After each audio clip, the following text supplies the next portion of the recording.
MAGA and people who support Donald Trump value the misery of their enemies over their own happiness. If you want free healthcare, then maybe try working instead of whining on TikTok about capitalism. So I'm no longer going to be guilt tripped by people who think that my paycheck is like community property. If you want free stuff, then move to California. And I'm over arguing with people who say that healthcare is a human right. I am so damn tired of all of the fake outrage that comes from the mouth of these Trump supporters. Oh, we can't be sending money to Ukraine. We can't be sending money to Africa. We can't be sending money to all of these other countries. That money should be spent here to help those at home. America first, America first. Are you fucking kidding? You can't be fucking serious with that stuff. You guys complain anytime any of that money is used to help out American citizens. You guys don't want to help pay for education. You guys don't want to help pay for anything that benefits the American people. They didn't forget about you because they were never thinking about you at all. Everything is more expensive, and they're still lying to your face saying the economy is the best it's ever been. Everything is changing inside the MAGA movement. After the policy shifts and the promises that didn't hold what the people were told, there is internal friction happening. It feels like the movement is entering a breaking phase. The coalition can't settle and admit what's real. So instead, it's getting louder and more aggressive. And it's like the anger is being used as a substitute for answers. Let's watch more videos and then I'll be back with more commentary. And if you haven't subscribed to the channel, please do. It's like MAGA came, it used and abused the USA, and now that there's really not much left, or things are so irreparably broken, or they've reached a point of poor repair, you're like, oh, MAGA's dead. Yeah, it served its purpose and now it's done. It's kapoop. Truly, it's like MAGA treated this country like a disposable battery. They drained it to zero. They wreaked havoc on many of the people that needed its energy. Yet everything that it powered is still running. So yeah, MAGA is dead, or it may be dying, but the residue is very much alive. The negative side effects, the consequences of MAGA are MAGA is dead, but long live everything that it normalized. We are 10 years deep in the MAGA movement, and Trump and his sycophants, already accomplished everything that they wanted to accomplish over the decade of disastrous effects. The conspiracy. Be humble. Sit the fuck down and shut up. We are seeing mismatch everywhere. For example, the claims of what leadership is doing on the world stage, paired with the reports and evidence showing escalation and the harm. You know what I mean? Because there is an increase in attacks, larger consequences, and then somehow it's framed as a proof that everything is working. But then the impacts keep coming. And then there is the healthcare. This is one of the clearest examples of the gap between rhetoric and reality.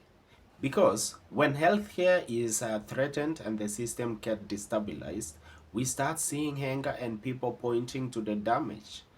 But some supporters argue that it's not really happening, or they blame the victims or switch the topics because staying on the facts will force them to admit. And that's where the hypocrisy starts to show. They'll say America first over and over again, but then they still support the cuts to the things that are meant to support Americans. They complain about spending money abroad, but they defend the choices that leave their own communities with less. And when healthcare funding comes up, it gets labeled like a crime or socialism, as if the word alone is a substitute for evidence.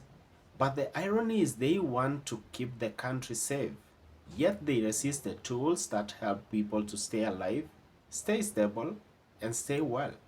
They talk about the freedom, yet they act like compassion is something to be suspicious of. And the contradictions don't stay small, they stack up. So what happens to a movement when the facts keep contradicting the language?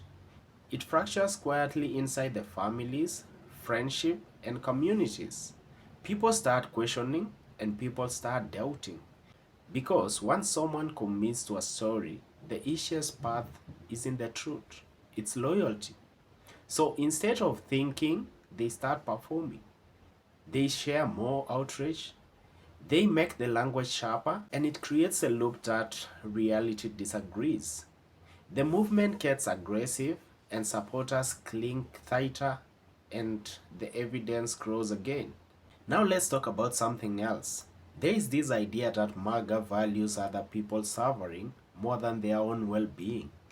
And even if you don't agree with every detail of what criticism are saying, the underlying theme shows up clearly.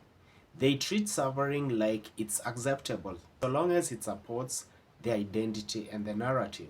They want a world where MAGA gets relief and the rest can deal with it.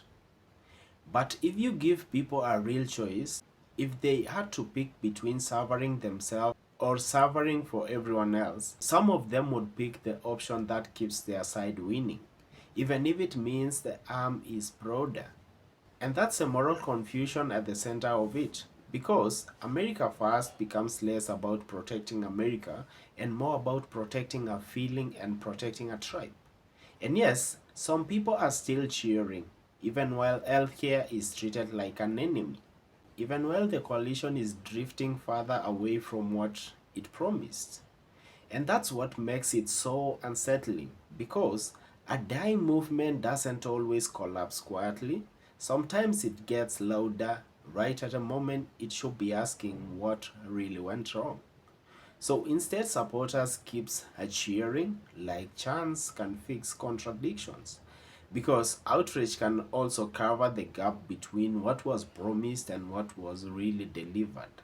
So that leaves the coalition grappling with the failed promises and an uncertain future.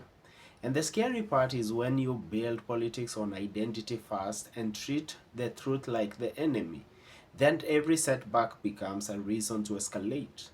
So the movement doesn't just lose the influence, it's losing the flexibility. And that's how restlessness spreads, through anger and denial. So if you're watching it happen and you're thinking, why can't they just admit it? That's the answer, because admitting it will mean breaking the story. And breaking the story means losing the community. So they keep cheering even as the coalition fragments. What do you think? Please share your thoughts in the comment section and please subscribe.